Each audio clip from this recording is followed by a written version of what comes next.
Leaders यहाँ पे आया है। Telangana state is a new state. 2014 में जो स्टेट बना है, ये स्टेट बनने के लिए, तेलंगाना स्टेट बनने के लिए तो हमारा फिलासफर, हमारा सिद्धांतकर्ता प्रोफेसर जयशंकर जी हमारा विश्वकर्मा है।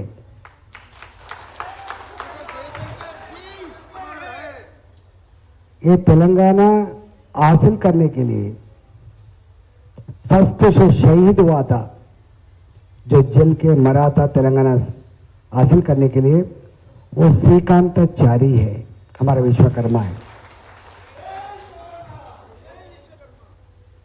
देश के अंदर जो विश्वकर्मा का रोल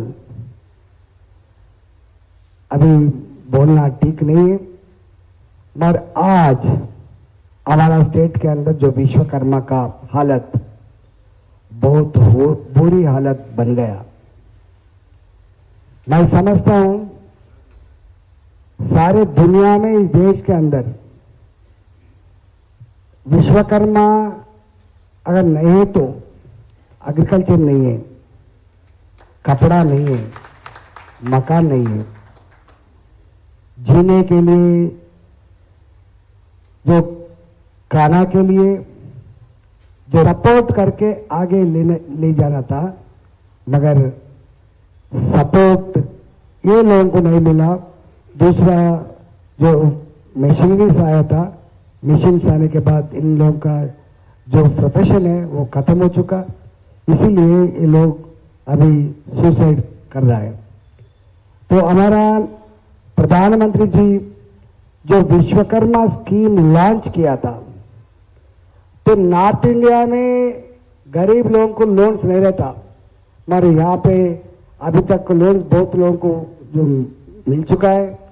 ये विश्वकर्मा अभी जो स्कीम आया, मैंने एक ही रिक्वेस्ट कर रहा हूँ, आप लोग जितने जो रेडी है काम करने के लिए, उन लोगों का नाम दीजिए, हम रेस्पॉन्स देके वो काम करने का तैयार है। మీ అందరికీ నా విజ్ఞప్తి ఏంటంటే, మీ త్యాగాల గురించి, మీ కమిట్మెంట్ గురించి, మీ తెలివితేటల గురించి ఎవరికి అనుమానం లేదు. బాధ అనిపించే అంశం ఏంటంటే, ఇవాళ ఏ తేజ బంగారాన్ని వన్నెదేస్తుందో గా తేజాబే మందులాగా తయారై చనిపోయే పరిస్థితి వచ్చింది. సూసైడ్స్ ఓ తల్లి చేసుకోవడం చూస్తూ ఉంటాం, కానీ ఇక్కడ సూసైడ్స్ మొత్తం కుటుంబం చేసుకునే చరిత్ర చాలా చూసాం మనం. ఇప్పటికి కూడా ఇక్కడ ఎక్కడ కొంచెం దొంగతనం జరిగినా, ఎక్కడ గిరి పోయిందని చెప్పినా ఫస్ట్ పట్టకపోయేది మన విశ్వకర్మ పట్టకపోయే పరిస్థితి చూస్తూ ఉన్నాం. కాబట్టి డెఫినెట్గా విశ్వకర్మలకు ఉండే సమస్యల మీద మాలాంటి వాళ్ళకు సంపూర్ణమైనటువంటి అవగాహన ఉంది. నేను ఒకటే మీకు జగన్ గారు రిక్వెస్ట్ చేస్తున్నా, మీటింగ్లు పెట్టి ఉందాం మనం, కానీ ఎక్కడో కూడా ఫలితం అందాల్సింది అక్కడ ఉన్నది ఖచ్చితంగా. నేను రిక్వెస్ట్ చేస్తున్నా, నాయకులుగా మన దాంట్లో మంచి మేధావులు ఉన్న వాళ్ళు ఉన్నారు, బ్రహ్మాండంగా ఆస్తి సంపన్న ఉన్న వాళ్ళు ఉన్నారు, కానీ ఎవరైతే నిజమైన పేదవాళ్ళు ఉంటారో ఆ పేదవాళ్ళను ఐడెంటిఫై చేసి మీరు ఎక్కడైనా కొంచెం సపోర్ట్ తీసుకొని ఆ పేద కుటుంబాలను ఆదుకునే ప్రయత్నం చేస్తే మన సంఘానికి మరింత గౌరవం, గుర్తింపు వచ్చే ఆస్కారం ఉంటుంది. మీరు ఐడెంటిఫై చేయండి.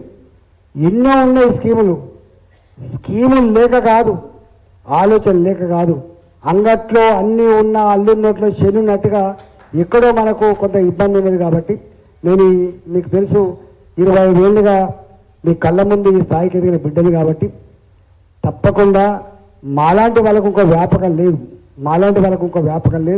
మీరు మీ పెన్షన్ల సమస్య గురించి చెప్పినారు, మీరు మీ భవన గురించి సమస్య చెప్పినారు, మీరు మీ వృత్తుల గురించి